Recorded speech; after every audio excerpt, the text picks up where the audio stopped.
보름 넘게 이어지고 있는 한일 갈등을 둘러싸고 본격적인 외교전의 막이 올랐습니다. 우리나라와 일본이 이 수출 규제 조치를 두고 오늘부터 세계무역기구 WTO 일반 이사회에서 맞대결을 펼칩니다. 윤지혜 기자와 함께 자세히 알아보겠습니다. 윤 기자, 네. 국제 여론전이 본격화되는 거네요. 네, 그렇습니다. 현지 시간으로 오늘 세계 164개 국가가 참석한 일반 이사회가 열리는데요.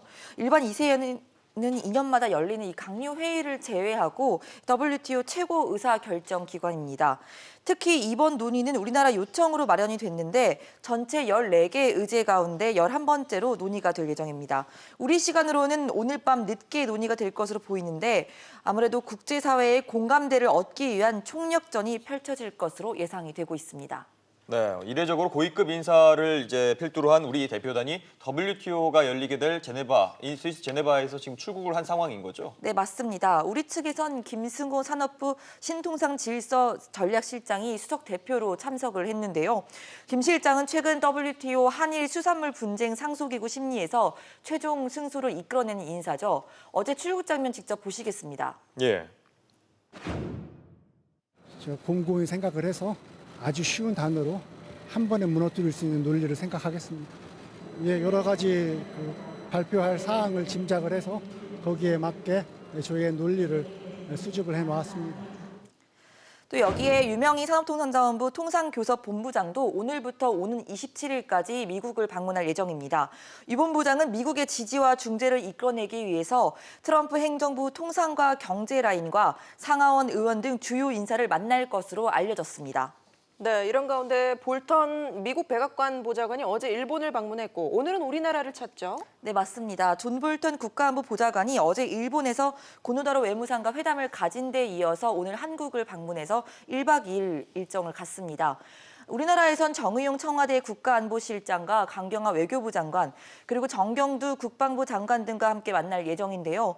볼턴 보좌관의 이번 한일 순차 방문은 호르무즈 해협 유조선 보호를 위한 군연합체 구성 문제와 함께 이번 한일 갈등의 확산을 자제하도록 중재하려는 것으로 보입니다. 네, 이런 가운데 문재인 대통령은 일본의 경제 보복 조치에 대해서 이 극복 의지를 다시 한번 강조했다면서요? 네, 맞습니다. 문재인 대통령은 어제 열린 청와대 수석 보좌관 회의에서 일본의 경제 보복 극복에 대한 자신감을 내비쳤습니다. 직접 들어보시죠. 예.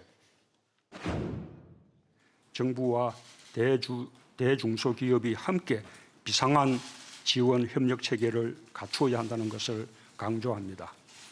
지금까지 우리는 가전, 전자, 반도체, 조선 등 많은 산업 분야에서 일본의 절대 우위를 하나씩 극복하며 추월해 왔습니다. 또 문 대통령은 이 부품 소재 분야의 혁신 창업과 기존 기업들의 경우 과감한 혁신을 더욱 촉진하겠다고 밝혔는데요.